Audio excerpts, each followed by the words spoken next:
Still basking in the glow of a stunning upset on Monday Night Football, the Seahawks beating the Eagles 20-17 to regain control of their playoff course as we chart these last three games of the season. We're going to talk about the quarterback position today. We're going to talk about Drew Lock's performance, Gino Smith, and how that all fits in. But we're going to look ahead.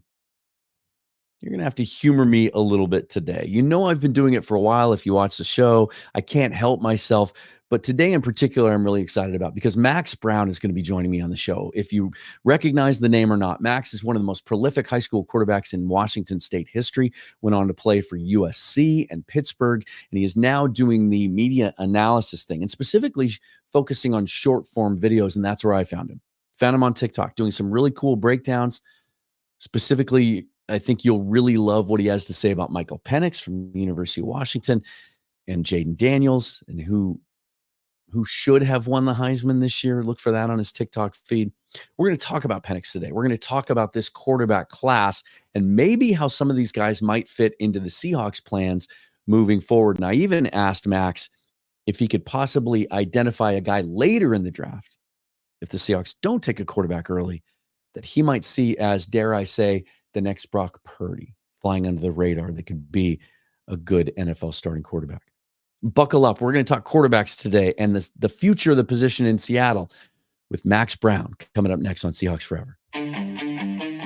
Welcome to the Seahawks Forever podcast. In-depth analysis on everything Seahawks. And now, here's your host, Dan Viens. I get to geek out today, get to talk draft and quarterbacks, my two favorite things. Why do you like quarterbacks so much, Dan? I mean, growing up, didn't we all, especially in the era I grew up watching Jim Zorn play, how can you not get excited about the quarterback position? And then Dave Craig after that. Those were fun guys to watch, and elsewhere around the league. And, you know, Montana and Kelly and Young and Marino and those guys and Elway and what they were doing. It was kind of a golden era of quarterbacks to grow up in, to witness that 1983 quarterback draft class. And those are impressionable years for me when I was trying to be a quarterback back in those days. And so I can't talk about, that era without talking about Doug Flutie too, because we were the same height, which is why he was my idol. Unfortunately, I didn't even have a small portion of the arm that Doug Flutie had. I'll tell you my Doug Flutie Hail Mary story someday. That's a good story for the offseason. But excited to talk quarterbacks with Max today. Before we get started, if you're watching on YouTube, hit that like button, subscribe to the video so you're part of the channel, part of the community. You can join in on live streams and live chat on the video premieres. And we do some live Q&As sometimes as well. If you prefer the audio version of the podcast, you can get that wherever you listen to podcasts. Don't forget to subscribe so you don't ever miss new episodes. If you really like the show, leave a 5-star review. That would help things out. And if you like me and you want to support the show, you can buy me a coffee at buymeacoffee.com. Or technically, you can buy me a beer if you'd like to as well. And thank you for those this week who have done that. I really, really appreciate it. And then as always, follow me on Twitter at Seahawks Forever. The TikTok thing is something that I have dabbled with. I haven't really dove that deep into it as far as promoting the show. I'll post clips there from time to time. Same with YouTube Shorts. I'm not sure if, and I haven't done it enough to really see if it converts into new viewers or new clicks, new subscribers. But that's where I found my guest today. Is Max Browne has come up through the broadcasting route, and he's done some game work, and he's really tapped into something in the last year or two with short form videos. He'll talk about that a little bit himself, but that's where I found him, is on TikTok. So let's get into it. Max has some great insight on this draft class, which you've heard me talking about for a month, and also some specific ideas on what he saw or what he thinks the Seahawks should do at the quarterback position moving forward. How healthy he thinks the situation might be here for a young quarterback, and what he saw from Drew Lock last night. And I asked him to kind of compare that to what he knew of Drew and what he had seen from him earlier in his career. Let's get into it. Max Browne joining me on the show today on Seahawks Forever. As promised, joining me now, Max Browne. And if you haven't seen the stuff that he's doing online, check him out on TikTok. Certainly closing in on 100,000 subscriptions. Let's start there, Max. I'm curious to know kind of your journey to get into this side of the analysis part of it. What got you into the social media stuff? What went into the decision to kind of start doing what you're doing now, and how are you enjoying it?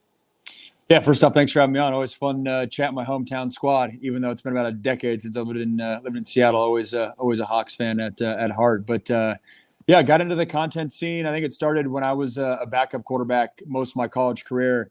I kind of always knew that, hey, when my playing days were done, I wanted to go down the broadcasting route, but more specifically the color commentating route. That was always my goal, to call big time college football games in the booth, which had the luxury of doing the past couple of years for the Pac-12 network. And for me, as a guy who did not have an illustrious playing career, relatively speaking, compared to a lot of the analysts out there, I kind of knew that social media was going to be my vehicle in, and that was going to be something that I needed to execute on and put myself out there. And I got into the industry during the days when Dan Orlovsky's career took off, and those everyone sees him now on ESPN. But back in the day, he was doing breakdown videos in his basement, just on his iPhone camera. And I saw that, and I was like, you know what?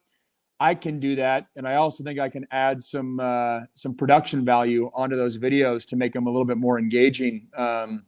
Obviously, his videos crushed it, so who am I to think I can one up him or anything like that? But that's how I got into it. I started making YouTube video breakdowns of the Pac-12 network games in 2018. That was while I was still trying to play and making the NFL and whatnot.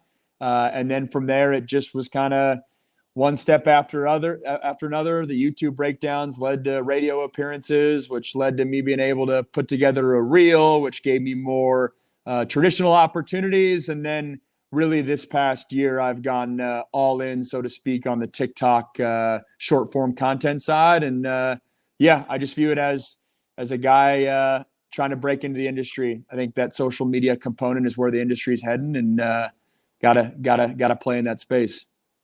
Appreciate the grind. You know, it's not always overnight that it happens for guys like you. And I think a really good example to look at is Brock Heward. Like, it took him a while to kind of find his footing, and he had to work his way up through some of the lesser games, and now he's one of the best in the biz. It's you found your way into my algorithm, which is impressive considering, you know, all the cat videos and ridiculous stuff that you have to work your way into to get into my algorithm. And specifically, you've been focusing a lot on the college guys lately, and it's a really interesting class coming up. And I've been outspoken on my show recently about what I think the Seahawks should do in that area. We're going to touch on that in a minute, but I want to start with what you saw at the pro level a little bit last night. You mentioned it. You grew up in this area, Hawks fan at heart. We've gotten to see a little bit of a different look at quarterback the last couple of weeks here, with Drew Lock getting a chance to play with Gino being out. What have you seen from him in the last couple of weeks relative to what you kind of knew his background to be and what you'd seen from him previously? Yeah, I think this is what you hoped for in terms of, I guess, what I expected from a Drew Lock. I think, yeah, there's obviously a scenario where it was worse, and you saw those 2 interceptions versus the Niners a couple weeks ago. But last night, I mean, he's functional, he's operating, he's managing the team, and I think a quarterback is oftentimes judged by what they're doing on money downs. That's always the topic in quarterback rooms, and money downs are third downs, money downs are in the red zone, and money downs are what you do in a 2-minute drill situation. And I thought Drew had some big time throws on third downs last night to keep drives going. And obviously the 2-minute drill to end the game, like, that's where you're going to hang your hat. And the identity of the Seahawks this season has been just find a way to stay in it late in the game, give yourself a chance in the fourth quarter, and find a way to make a couple plays and come out with wins. It hasn't been pretty for the Hawks this year, but with that type of quarterback play last night, you give yourself a chance. Again, I don't think it's anywhere near where, hey, Russell was at during the peak Russell days. I don't think it's anywhere near some of the elite quarterbacks in the NFL, if we're being honest. But you're giving yourself a chance to win and leaning on an opportunistic defense and a run game that I think you like more often than you don't. So I think Drew has proven that he is an NFL quarterback. I still need to see more to say, hey, he can be the starting quarterback or the franchise quarterback. But he's earned that right to to, have a secure position in the National Football League, which I don't think you necessarily would have said 4 or 5 months ago. Yeah. Interesting. You touched on the big time throws on third down. I believe the number at the end was 4 out of 6 on 3rd and 10 plus in the game, which is remarkable, especially considering how the Seahawks have struggled on offense, no matter who's playing quarterback on third down across the board. And I think those last 2 big time throws, the one to DK and then the touchdown to JSN, were both 3rd and 10s, if I'm not mistaken. You touched on it. And now we're going to talk about Gino Smith for a moment, because I think there's certainly some parallels here. Guys that were both second round picks, both highly thought of, both at one point in line to be a franchise quarterback, or thought of as the saviors, for lack of a better term, of both their organizations. And then they failed to meet expectations, had to bounce around a little bit before they find their footing. And I think it's a perspective that you can probably relate to, as a guy who was highly recruited, highly thought of, went to USC, went to Pittsburgh, and the expectations were so massive at a certain point that it's almost tough for anybody to meet those when they get as big as they are. What does it say about Gino Smith that he had that kind of patience and fortitude to wait in the wings all those years and keep grinding until he got his opportunity and then make it count? It's extremely impressive, because at that point, later on in your career for Gino, so much of it's just a mental component. I mean, Drew Lock touched on in his interview last night. I mean, the self-doubt starts to creep in, right? You start second-guessing yourself, right? You start hearing the outside chatter. And so for a guy like Gino and Drew, to some extent, to hang in there, especially after, for Gino, it was years and years of being a backup after, like you said, huge expectations there. And I think, again, it just speaks to, the quarterback position, unlike really any position in all of sports, for how many eyeballs it gets. So much of your success is dictated around the situation around you, the program you go to, the coach you have, the offensive coordinator you have, the weapons you have around you. And you see that time and time again in the NFL. And it seems like time and time again, NFL fans forget that, right? You forget that, hey, if Geno Smith or a Sam Darnold, they don't go to New York Jets and they go to Seattle early on, maybe their career is different. Same with Drew Lock. I think Russell, early on in his career, by going to Seattle with a great run game and a great defense, and he had that runway to get acclimated to the NFL, I think that was a huge part of his success. And Russell is a great quarterback, or at least has been the past decade, but that's a huge factor. You put Andrew Luck or RG3 in a Seahawks uniform back in 2012 or whatever it was, maybe those careers are different. So I think it just speaks to the outside factors in that for that quarterback position. And also look across the conference, a guy like Brock Purdy, he's in that MVP conversation. But if we're being honest, and quarterbacks around the National Football League are being honest, no one's looking at Brock Purdy as, oh, he's the best quarterback in the NFL. There's a lot of guys that are a lot more talented than him, but Brock's taking advantage of the situation that he's in, and that's why we love this sport, because it's the ultimate team sport. Interesting that you bring that up, and so I'll ask you a follow-up, since it's pertinent to what the Seahawks are doing, obviously, within the division. As a guy who's had his eye primarily on the college game, I mean, I remember watching Brock Purdy play at Iowa State. I mean, he the Cougs played against Iowa State in the Alamo Bowl, I think his freshman year, and he had David Montgomery on that team, and Hakeem Butler was on that team, and tore us apart. And I thought he was a nice college quarterback. But did you, when you watched him at Iowa State, did you ever see him having this level of success in the NFL? I didn't. I think the one thing that stuck out to me was the number of college starts he had. So you knew that when he transitioned into the NFL, I think he started 40 some odd games, that, hey, that learning curve and that experience might give him a chance. But let's be honest. I mean, he was a 7th round, Mr. Irrelevant pick. Like, I didn't think it was going to work out for him. I mean, I backed up 2 dudes in college, or I guess, 4 guys that I was technically behind are all at some point NFL starting quarterbacks. Sam Darnold, who obviously he's Brock's backup right now. I think he could go in there and fill in appropriately. A guy like Cody Kessler, who was similar to Brock in that, just take what the defense gives you, be a smooth and consistent quarterback, a high floor, maybe lower ceiling type of quarterback that you know what you're going to get. And you just never know how those guys are going to shake out. But it speaks to Brock. And I think the thing that does jump out is his ability to process things quickly. And so much of that's a guessing game when quarterbacks are jumping from college to the NFL, in that how much of that is just they're comfortable in college versus how much of that is a true skill set of being able to process things and anticipate things at a high level where it will translate to the next level. And that is the question that scouts are trying to figure out when they're analyzing the college quarterback position. It is interesting, and I think we're going to see more and more of that these next couple of draft classes, because now we're seeing guys that maybe some of the guys that typically slip through the cracks come draft time because they don't have, they're not the combine guys and they don't have the big reputation, but have a lot of football under their belts. 50 starts, some of these guys, 55 starts by the time they turn pro because they've transferred or they've grad transferred. I think of a guy like Sam Hartman, who seems to have played an entire career in college, slated to go in the middle of the draft, but might have more appeal than he might have a couple of years ago because teams are thinking, hey, wait a minute, this guy's played a lot of football. He's seen a lot of things. I want to talk a little bit with you about this draft class because I've kind of started the conversation. Some people, and I hear it all the time whenever I do something like this, it's too soon, it's too soon, it's too soon. And certainly quarterback's been a focus of the Seahawks this year because early in the year, Gino wasn't playing well. Then he starts playing well and he gets hurt. And then we get to see Drew Lock, which you commented on. But this draft class coming up, I feel like is one of the more interesting ones in years because in some ways of that depth, guys waiting to come out. And so now they're stacked up a little bit.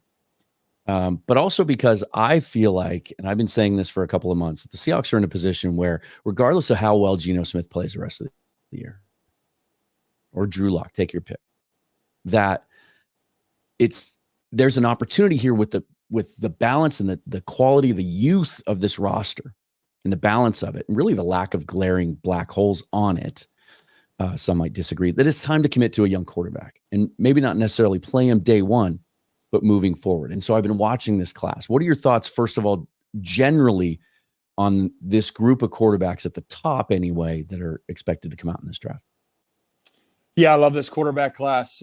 Caleb Williams, I think, he's the best NFL quarterback prospect that I have seen in my time on the media side of things. So the past 5 or 6 years, I think nationally, a lot of people get latched on to some of his antics, the fingernail painting and the crying in the stands. And I mean, antics for some people, that was a wholesome moment. For other people, it was something they were critical of. Anyways, I think those are distractions. I don't think those are real concerns. I think his play on the field is outstanding. And at the top of the draft, he is the dude. But I also love Michael Penix. I need to watch more of Drake May before I decide who my number 2 guy is. But I have Michael Penix before Bo Nix. That's for sure. At this stage, I think Penix is a little bit more accurate, and he was forced to make more NFL level throws on a more consistent basis than Bo Nix was at the college level. And that's the timing there is interesting because if the Hawks are picking in that 15, 20, 22, 24 type of slot, that could very well be where Michael Penix is positioned. And it does feel like the Hawks, after, the ending year with Russell Wilson and then now 2 years of Gino Smith, that they are the type of team that is poised to go and get their guy, just given the situation that the organization's in, and then also how strong of a quarterback class this is. Would not surprise me at all if they fell in love with one of those guys and they go get him. And I think when you look at the history of the NFL and some of the top quarterbacks in the NFL right now, you look at what the Rams did with Stafford, in that they proactively moved away from what was called above average quarterback play to try to go get great quarterback play and win a Super Bowl, not just be a playoff contending team. Go get that Super Bowl. You saw it with, the Ravens in some regard on the tail end of Joe Flacco. You go get Lamar Jackson. You saw it with the Chiefs and Alex Smith, right? A lot of people were critical of that decision, but you go get Pat Mahomes. Those types of decisions, I feel like, oftentimes work out the best for franchises when they're proactive. You go and find your guy, and sure, sometimes organizations miss. But if you like your dude, and the Seahawks are historically one of the best drafting organizations in the NFL, so I feel confident in their ability to find their dude, especially given the last time they did this was Russell Wilson. When that was a stretch to some back then, it just feels like the timing's right for the Seahawks to make that kind of move. It's interesting. John Schneider says every single year that, we hear the story every year about how he came up under Ron Wolf in that Packer organization. And Wolf had a philosophy of drafting a quarterback every single year, no matter what. And they had a run there in Green Bay where they got value by trading guys that established a profile for themselves and getting picks back in return. Aaron Brooks and Mark Brunell and Ty Detmer and guys like that. And it does seem to be sort of a blind spot on his resume that outside of Russell Wilson, Alex Magoo is the only other quarterback he's ever drafted. And he keeps talking about it every year. And maybe it's lining up this year. Are there, let me ask you two questions. First of all, because I think when we look at this draft, the casual fan, and it's early in the process, I know, and some people are going to get more familiar with these names, but we have May and Williams at the top. And then I like how you kind of grouped Nix and Penix. I think combination of age, questions about scheme with Nix, injury history with Penix. Maybe those guys slide into the middle to the late first round.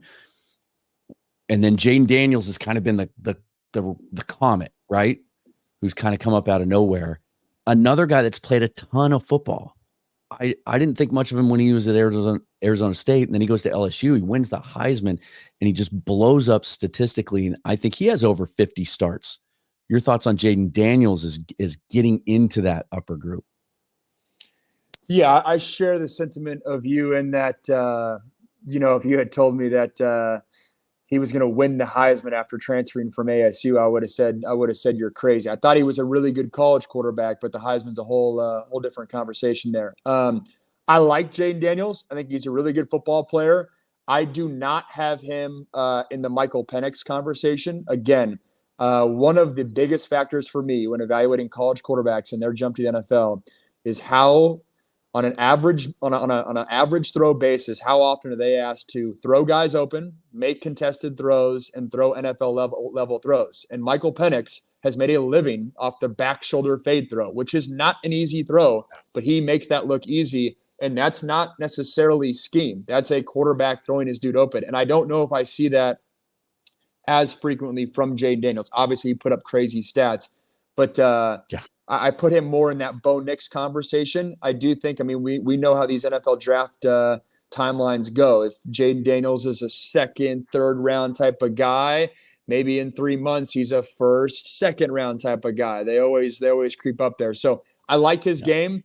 I definitely think he's worth the consideration for those teams like the Seahawks that are in that position where you don't have to have a quarterback, but if you love his game, maybe you nab him around earlier than you think. He's got a lot to like. You like the starts, you like the mobility, but I do think there's separation from that top group to where he's at now. And then again, I know it's early in the process, and maybe you haven't watched a ton of tape on these guys yet, and would love to have you on again closer to the draft and talk about these guys in more depth. But those are sort of the five that are getting a lot of talk right now. The one guy who hasn't declared his intentions that you'll see anywhere from top 10 sometimes in mock drafts to the end of the first round is JJ McCarthy. How much of him have you been able to watch? He kind of flies under the radar because Michigan doesn't have a high-powered, high-flying passing offense. Very sort of old school. Jim Harbaugh, obviously, smash mouth, still uses a fullback. Your thoughts on JJ McCarthy? Love the combine blueprint from JJ McCarthy. He's going to run well. He's extremely athletic. I think he has the arm strength. And every year there's always that one quarterback that you can fall in love with just his skill set in shorts and a t-shirt, which, hey, you can roll your eyes on that. But I also think there's a reason that, a lot of the great quarterbacks are great athletes and have the arm strength. And then you pair that with the accuracy. And so I think he checks all the boxes. That's a long-winded way of saying he checks all the boxes. His scheme in college, I don't think he was asked to do as much as Caleb Williams or Michael Penix or even Jaden Daniels to some regard. LSU, without Jaden Daniels, they're not putting up 50 points. Michigan doesn't need J.J. McCarthy to put up crazy numbers to win a lot of these games. And I think that's a different type of mindset. I also like his ceiling. I think there's more to tap into, right? It's kind of the inverse of a lot of the guys that we're talking about, right? If Michael Penix and Bo Nix and Jaden Daniels have been on campus for 5-6 years, it's reasonable to think that they've maybe, tapped into a lot of their ceiling more so than a guy like JJ McCarthy, who is a true junior, if I'm not mistaken. So maybe there's more room to grow into, like a guy like a Josh Allen or something like that. He's obviously, McCarthy's not as physical of a runner, but I think it's just two different trains of thought. And I think his combine process will probably be that 5-month stretch be as critical as any of those quarterbacks because of the growth potential there. But again, he's right in that conversation of those top 5 or 6 guys. And it's a reason why this draft class is so strong. And it's also the reason why would not surprise me if, as we progress, you talk about Caleb Williams, and I'm sure as the months go on, there's going to be a consensus number 2, number 3. But it wouldn't surprise me if that guy that we all think is number 5, one of those teams in the first round, it's their number 2 guy, and he goes a lot earlier than expected. Maybe J.J. McCarthy kind of falls into that bucket. And then again, with the qualifier that it's early in the process, I'm going to ask this on behalf of my viewers because I do a lot of mock draft talk on my Twitter feed and get a lot of people chiming in and doing their own. And a very popular concept among fans is the trade down for more value and hope to hit on a guy later. The Seahawks have put themselves in a position where that might not be as much of an option because they don't have a second round pick now heading into next year's draft, at least as we sit here today. And so if you're thinking about a day 2 guy or later, you're talking third round or later, right? Are at this point of the process, are there any kind of dark horses, guys that you have an affinity for that you don't think are getting enough attention that you think can be a viable starter in the NFL? It'll be very interesting to see where Jordan Travis lands. I was really impressed with him early on in the season, the Florida State quarterback, and then especially given his injury.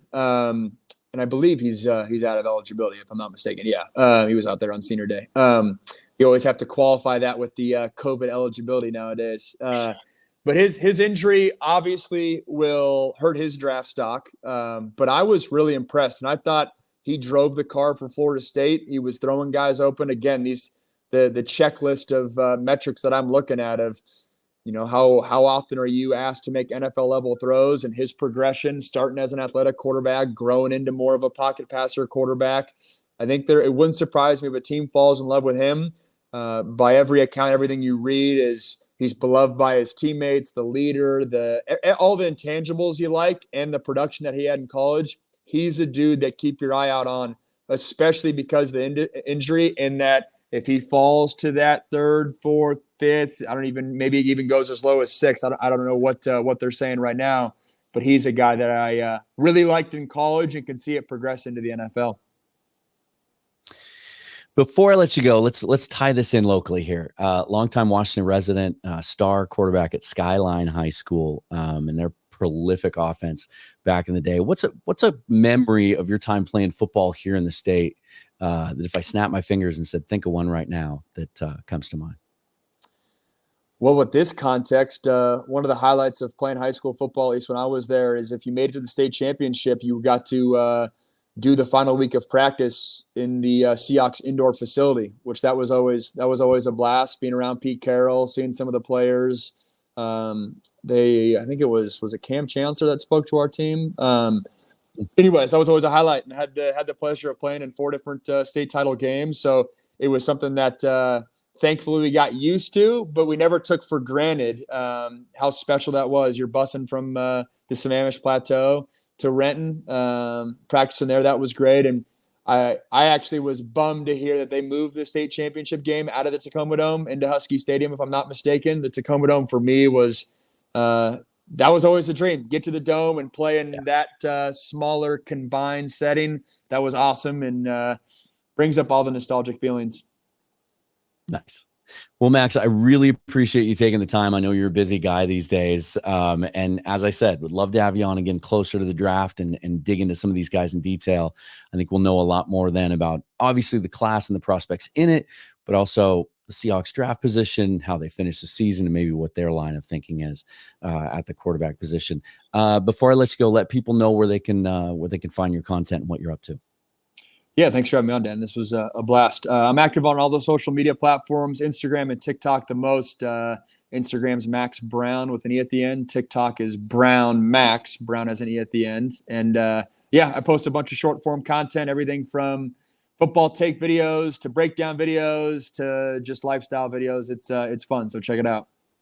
And if you go to his TikTok account, I highly recommend scrolling down a little bit and find his breakdown of Michael Penix versus Jaden Daniels and why he thinks Penix should have won the Heisman. Max, thanks for joining me on the show. We'll talk to you again soon, all right? Thanks, Dan. Talk soon. Well, if you thought that was fun, that is just the tip of the iceberg. We have 3 weeks left in the regular season, hopefully some postseason to look forward to as Seahawk fans, as viewers of this show.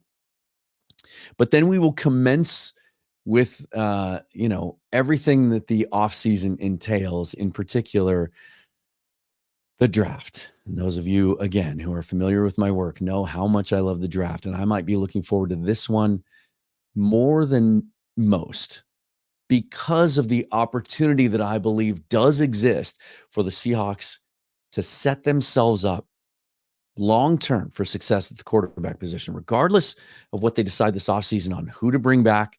You stick with Gino Smith, you bring Drew back, you bring both of them back again. Whatever combination you prefer, if you can imagine that in your head, I can make an argument that they need to commit to taking a young quarterback because it's time, because this roster can support it and create an opportunity for a young quarterback to succeed, because it's smart, and because it may be the strength of this draft. And if you've seen any of the shows that I've done with Michael Thompson over the last couple of years and the draft work that he does, breaking things down for 12th Man Rising, Michael and I are constantly texting about ideas and certain players and portal decisions and guys coming out in the draft or not. And one thing we talk about a lot is taking advantage of the strengths of a draft. And that maybe that's something that Schneider hasn't really done that well. I think it prevents you from reaching, and it allows you to hit on higher ceiling prospects.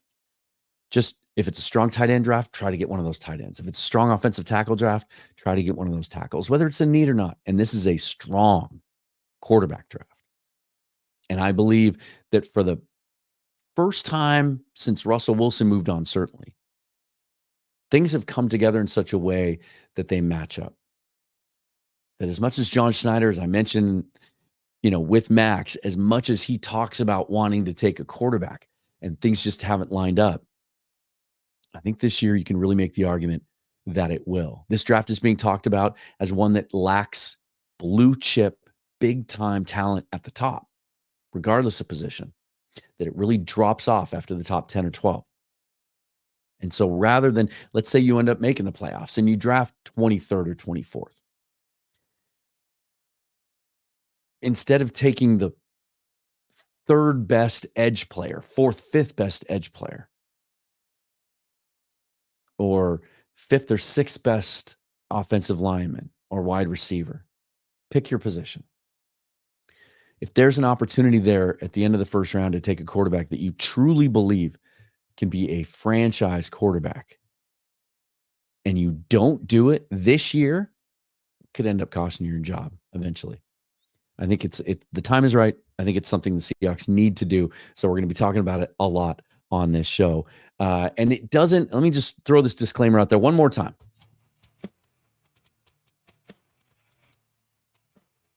It doesn't mean that I don't think Gino will be back or should be back, or the Seahawks can win with him. You can want both things. And that's the approach I'm going to take. Thank you again for watching, listening. Remember to do all the liking and subscribing and all of that stuff. Follow me on Twitter at Seahawks Forever. I know I'm on Threads too at, I don't even know what my handle. I think it's Seahawks Forever Dan or Seahawks Forever 12. Like someone had taken Seahawks Forever. I haven't quite made the full conversion over to Threads just because, it took 13 years to build up my following on Twitter, and I really have a nice community there. I think I've done some nice things over the last couple of years of muting certain aspects of Twitter so that I just focus on the things that I like, which is 90% sports and 10% music and pop culture and some other silly stuff. Anyway, really appreciate the support. Thank you so much for watching and listening. I'll be back to preview the Titans game in a couple of days as we look forward to the Seahawks these last 3 games trying to make a playoff push. What a win. Still buzzing over that win on Monday night. I am Dan Viens. This is Seahawks Forever. Forever and always. Go Hawks.